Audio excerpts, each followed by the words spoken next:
Muy buenas tardes, ya son pasaditas las 3 de la tarde. Acá tenemos en un reloj las 3:04, por ahí las 3:03.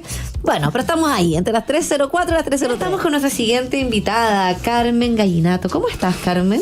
Hola, Dani, muy bien, muy contenta hoy día de estar acá contigo. Gracias por venir, gracias por viajar, sí, porque tú vives en la región de O'Higgins, en San Fernando, y quisiste venir a acompañarnos acá en el estudio, así que muchas gracias por eso también.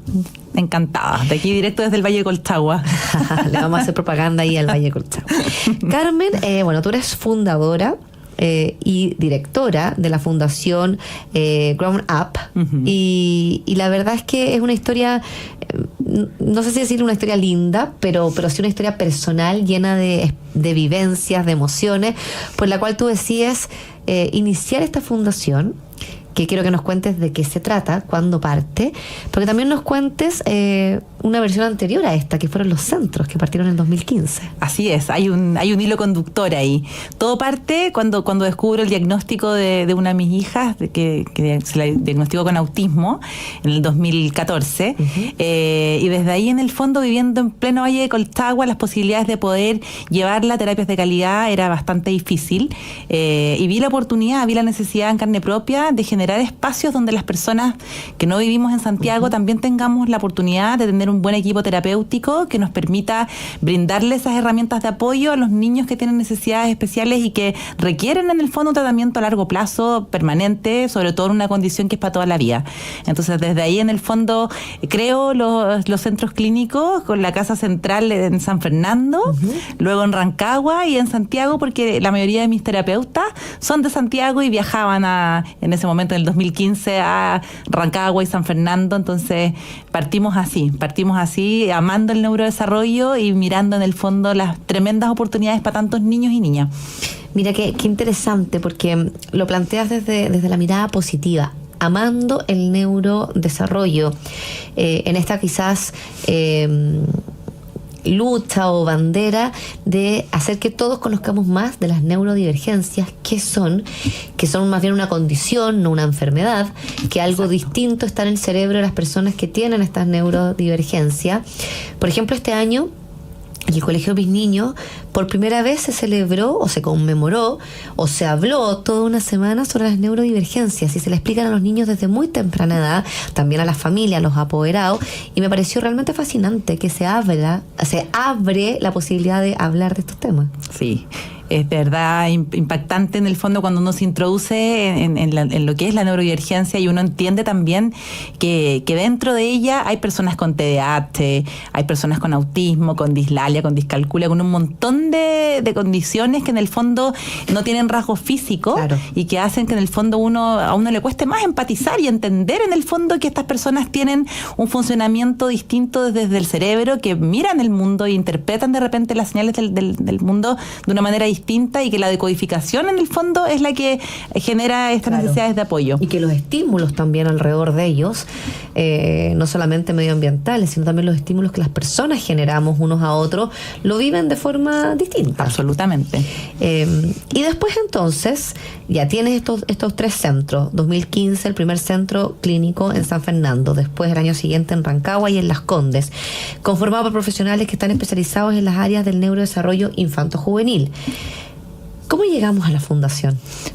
Porque cuando ya uno empieza a vibrar y entenderte que dentro de un espacio clínico súper seguro, cómodo, calentito, trabajando en el 1 a 1 con los niños, con la familia, empieza a picar este bichito de chuta.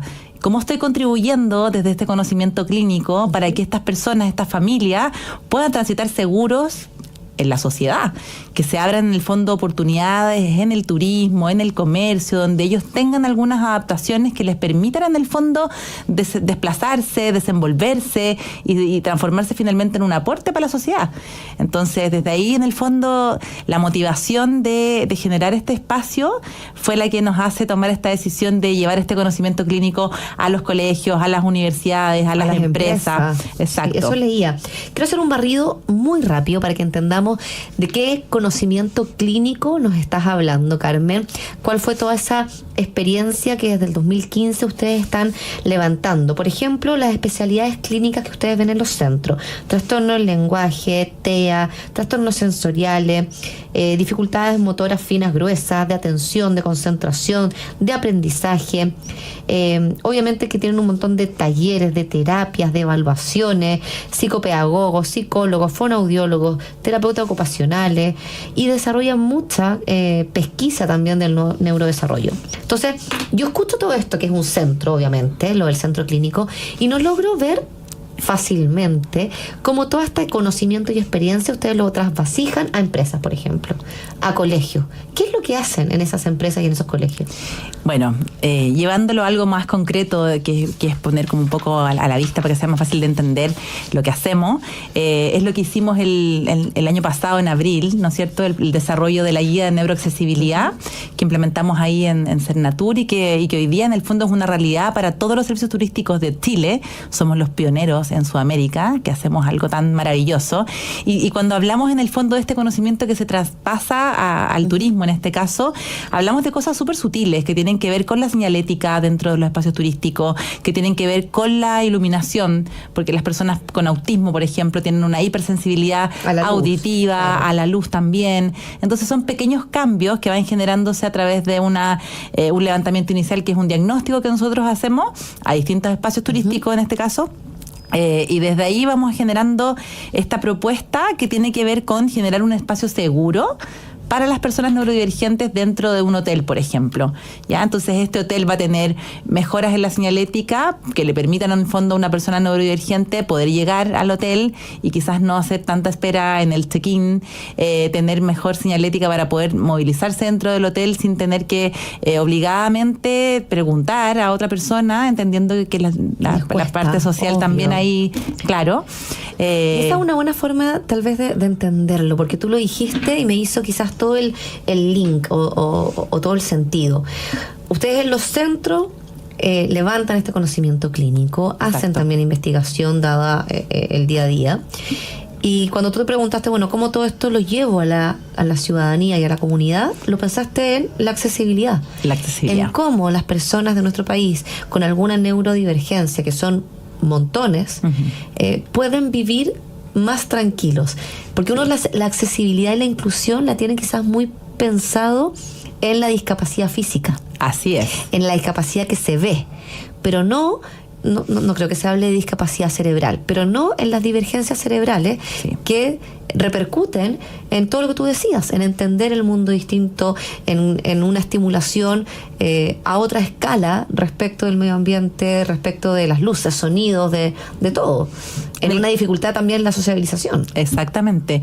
Y también de darle la oportunidad a las personas, porque, por ejemplo, en el caso de McDonald's, que nos tocó ahí desarrollar los espacios azules, en el fondo una persona con autismo y su familia probablemente no ven la instancia de ir a un McDonald's como lo ve quizás una familia más neurotípica, de ir a almorzar de vez en cuando. Tremendo. Es un tremendo desafío, y probablemente es la actividad recreativa que tienen organizada para el mes. Entonces las expectativas puestas en esta actividad son distintas a la de una familia neurotípica. Ustedes ahí porque tienen hartos proyectos destacados que me gustaría que nos fueras contando, porque así entendemos mejor lo que hace la Fundación y el tremendo impacto que tienen. En McDonald's, por ejemplo, ¿de qué se trata este espacio azul? Bueno, en McDonald's desarrollamos los espacios azules, que tiene que ver primero con la capacitación del personal para que ellos entiendan en el fondo cómo funciona una persona neurodivergente, qué necesidades de apoyo tiene un niño con TEA, un adolescente y una familia que también en el fondo acompaña permanentemente a una persona con autismo. ¿Ya? Entonces, primero está la parte como introductoria que tiene que ver con la sensibilización y capacitación, y luego la implementación estructural, digamos, que tiene que ver con implementar cartas con pictogramas que les permitan a los niños que no en el fondo sea el adulto o el acompañante quien decida qué es lo que va a comer, y que él tenga por primera vez la oportunidad de elegir qué es lo que él quiere comer, con las ayudas visuales de los pictogramas en estas cartas que hemos desarrollado. Después, por ejemplo, estratégicamente seleccionar un espacio dentro del restaurante que esté menos expuesto al ruido, con menos también interferencia de luminosidad, que en el fondo interfiere también en la atención y en la comodidad para una persona que tiene autismo dentro de un restaurante, por ejemplo. Acá veo también, bueno, tú nos nos hablabas de todo lo que hicieron con Cernatur y quiero volver a resaltarlo. Y ustedes desarrollaron junto con Cernatur una guía. Así es. Como de turismo, con neuroaccesibilidad, la primera en Sudamérica. La primera en Sudamérica. Y fue lanzada el año pasado. El año pasado, en abril, la lanzamos a nivel nacional. Y para todas las familias que nos están escuchando, que dentro de su núcleo familiar hay alguien con neurodivergencia, ¿qué es lo que encuentran en esta guía? Bueno, en esta guía, en el fondo, una empresa turística la puede descargar fácilmente desde la página de Cernatur y puede optar a implementar en el fondo dentro de su producto turístico estas modificaciones o estos pequeños ajustes que hay que hacer para poder lograr que este espacio tenga este sello o esta característica que probablemente de aquí al próximo año ya se va a transformar como en un código, y es lo que estamos ahí viendo con el Cernatur, sí, para que se genere como un código así como de calidad, como los que tienen en el fondo Cernatur, también orientado a la neuroaccesibilidad. Entonces, en el fondo, este servicio turístico implementa estos cambios ahí y genera una oportunidad de negocio también, porque obviamente de la mano de una persona gratuitamente. Cualquiera lo puede descargar. Cualquiera lo puede descargar, y vienen ahí en el fondo los pictogramas, las indicaciones por cada tipo de producto y servicio turístico. Está súper detallada, está súper amigable, es muy fácil de poder en el fondo implementar. Oye, ¿qué hicieron con las tiendas Corona? Ay, con las tiendas Corona. Bueno, ellos siempre también ahí van dando pasos firmes en apostar y mirar a la neurodiversidad. Y les hizo mucho sentido poder en el fondo generar un espacio seguro dentro de sus tiendas para que las personas con autismo, sus familias, tengan también la oportunidad de ir a comprar. ¿Te has fijado que de repente en estas tiendas Corona uno llega de repente y la música está así estridente, fuerte, reggaetón? Y alguien con micrófono en las ofertas. Exacto. Entonces imagínate el desafío que es para un niño con autismo y para una mamá que en el fondo no tiene la posibilidad de dejar a su hijo con un cuidador y tiene que ir a comprarle ropa a su hijo. Entonces Tiendas Corona miró eso, lo visibilizó y dijo, esta es una oportunidad, queremos apostar a apoyar a estas familias, a estas personas, a estos niños, y generaron un espacio como de silencio donde se bajan todos los estímulos todos los días. Por un horario. Exacto, por un horario específico. Y bueno, y además un pertero inclusivo donde también ahí desarrollaron prendas sin etiquetas, sin costuras, que son cosas que también afectan un montón desde lo sensorial a los niños con autismo. Las telas, el roce, los botones. Exacto. Perdona. Nos estamos topando aquí las patitas, nos estamos haciendo como cariñito. Y también ustedes han trabajado en proyectos educativos. Así es. Con distintos colegios. Sí. Son colegios entonces que buscan ustedes la guía para poder desarrollar su proyecto educativo con inclusión neuro... Sí, pues acordémonos que hoy día la ley TEA, que salió hace un par de años, ¿no es cierto? Hoy día ya está agarrando mucha más fuerza. Hoy día las familias ya entienden que no es un favor que un niño con autismo tenga la oportunidad de estar en un colegio público o privado. Es un derecho poder estudiar. Exacto. Y en ese proceso hoy día están también los colegios privados principalmente, porque los públicos ya tienen como un backup previo, ¿no es cierto?, dado desde el gobierno, del ministerio. Pero los colegios privados están en pañales, tampoco tienen como la parte, el apoyo en el fondo ministerial. No hay conocimiento, entonces no es mala voluntad, es que no saben cómo hacerlo. Exacto. Y en ese proceso, en el fondo, nosotros también los ayudamos para poder hablar un poco de la ley TEA, subirlos al carro de la inclusión. Entonces ahí nos toca también aportar un montón en capacitar a los colegios, poner también a los docentes en los zapatos de un niño de una familia con TEA, para que entiendan en el fondo lo importante y lo protagónico que es su rol en la educación de este niño. O sea, tienen el poder de Grayskull ahí en las manos. Este niño lo que logra aprender gracias a ti le va a cambiar el destino.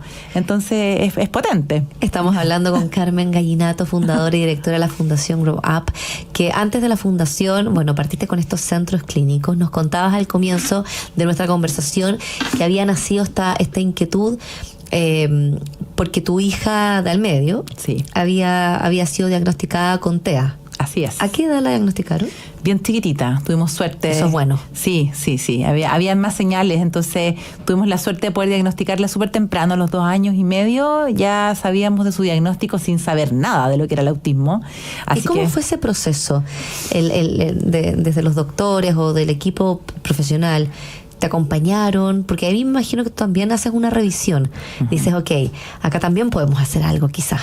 Sí, yo siento que en el fondo, y por eso también esta motivación de poder ser también un apoyo para nuevas familias que también, al igual que nosotros, vivieron un proceso súper duro, súper doloroso, un duelo bastante doloroso. Como mamá y papá hace un duelo. No, es un golpe al corazón que te remueve y te pone en un estado de perder como el control de la vida y entender que en el fondo tienes que volver a pararte y mirar a este hijo. Y sin saber, ¿o no? Sin tener idea de lo que se trata, sin conocer a nadie con autismo. Entonces es pararse sin tener idea de lo que se trata, muerta de miedo, con mucha pena, y volver en el fondo a mirar a este hijo y entender de que independiente de que haya una condición, no se acabó el mundo, no es una enfermedad, se avanza y en el fondo tenemos no la oportunidad. Letal, no exacto. Y va a ser más difícil, va a ser más complejo, pero entiendo que también ahí está el corazón de la fundación, ¿o no? Totalmente.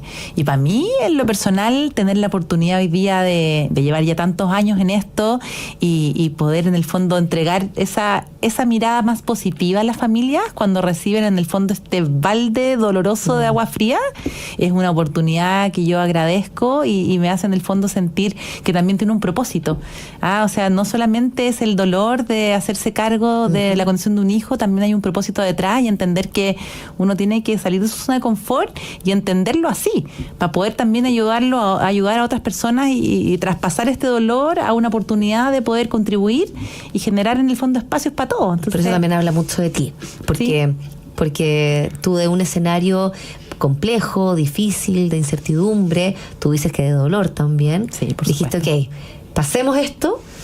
No sé cuántos años después del diagnóstico de tu hija, empezó a crecer el centro, empezó a crecer la fundación, y tú quisiste poner a disposición de la comunidad, del país, de todas las otras familias que van a ser diagnosticadas, porque además lo hemos conversado harto. Nosotros los martes hablamos de salud acá en el programa y hemos hablado de las neurodivergencias, y la verdad es que ha aumentado los profesionales especialistas en el tema, las herramientas y la tecnología para evaluarla. Por lo tanto, no es que sea algo nuevo, es que a lo mejor en nuestra época, cuando nosotros teníamos 2 años, 10 años, no se diagnosticaba, no se conocía, no se hablaba, no habían especialistas abordando la temática acá en Chile. Entonces, pucha, qué alegría que la vida se haya topado también contigo en esto y con tus valores y con tu energía. No, yo creo que la Connie, mi hija, es ahí la que venía con esta misión y uno es un instrumentillo nomás. ¿Qué edad tiene la Connie hoy día? Tiene 12 años. 12 años, iba a un colegio normal, digamos así, no está en un colegio con integración, sino que hemos ido generando también un cambio en este colegio donde la acompaña su tutora, la Fernanda, que ha sido, yo creo, también elegida con pinzas desde el universo, y nada, y la veo avanzando, creciendo y todo, y estoy feliz. Y hoy día, bueno, desde la fundación y desde Intégrate, que es nuestra consultora, generamos en el fondo la oportunidad de ir también aumentando este conocimiento que tú dices en las comunidades educativas, en los grupos de padres, en las empresas. Vámonos al lado de las empresas, porque a través de capacitaciones y proyectos de neuroaccesibilidad ustedes están orientados a educación, tanto jardines, colegios, universidades. Hablamos un poco cómo ustedes podían acompañar a estas unidades, a estas organizaciones, a crecer en sus protocolos o sus programas de neuroaccesibilidad. Hablamos también de servicios en general. Y en las empresas, porque ustedes hablan acá de las áreas de recursos humanos, de bienestar, de clima. ¿Cuál es ese foco? Dentro de las empresas, en el fondo, son 2 focos. Uno es la interna de la empresa, donde desde la ley de inclusión, en el fondo, las empresas tienen deberes y obligaciones. Hay una cuota, claro. Exacto. Entonces, toda la orientación técnica que les permita entender de buena manera dónde ellos están fallando, qué es lo que falta por hacer, cómo lo hacemos bien. En el fondo, les entregamos todo ese backup de información a través de las capacitaciones. Y por otro lado, los proyectos de neuroaccesibilidad. Y ahí, en el fondo, es cuando uno desarrolla dentro de ¿Esos proyectos de neuroaccesibilidad están pensados para sus colaboradores o para los hijos de los colaboradores? No. Para los usuarios de los servicios. Ok. Entonces, dentro de la interna hablamos en el fondo del punto anterior, donde abordamos como los requisitos legales o que tienen que ver como con la ley de inclusión. por ejemplo, a nosotros nos auspicia Uno Salud, que está ahí, Uno Salud Dental, que tiene centros a lo largo de todo Chile. Ellos podrían con ustedes ver cómo hacer sus centros de atención dental neuroaccesible. Por supuesto, y sobre todo ahí, o sea, nos contactó hace un par de meses atrás la Fundación McDonald's, que no tiene que ver con el McDonald's, que tiene que ver con una cuestión súper bonita que traen desde Estados Unidos, en este furgón que recorre Chile y que tiene un montón de desafíos ahí con la parte dental en los niños con TEA, porque muchos niños con TEA tienen hipersensibilidad, ¿no es cierto? Y puede ser más difícil llevarlos periódicamente. Exacto, así que yo creo que vamos por ese proyecto de neuroaccesibilidad con Uno Salud Dental, ahí con está. Uno Salud Dental, de todas Carmen, maneras. Para despedirnos, déjalos a todos invitados, no sé, a las redes sociales, a la página, cómo saben más de los centros, cómo saben más de la fundación, y también a quienes nos escuchan que a lo mejor quieren trabajar con ustedes en sus protocolos y proyectos de neuroaccesibilidad. Sí, totalmente invitados a conocernos, bueno, desde Centro Grow Up, desde la Fundación Grow Up y desde Intégrate, que es nuestra consultora, que en el fondo ahí concretamente desarrollamos los proyectos de la fundación. Los dejo a todos invitados a conocer un poco más este concepto nuevo de neuroaccesibilidad, a que hablemos juntos de inclusión y que busquemos las oportunidades para las personas, de dar los espacios para que ellos también puedan gozar de todos los espacios comunes, así como las personas neurotípicas. Maravilloso lo que hace la fundación y lo que haces tú día a día junto a tu familia. Gracias, Carmen, por acompañarnos y por haber venido desde la sexta región. Encantada. Que tengamos una buena tarde y un buen retorno. Gracias, Dani. Nos vamos a la última pausa y volvemos para despedirnos en este Hoy por Hoy de día jueves. Estás escuchando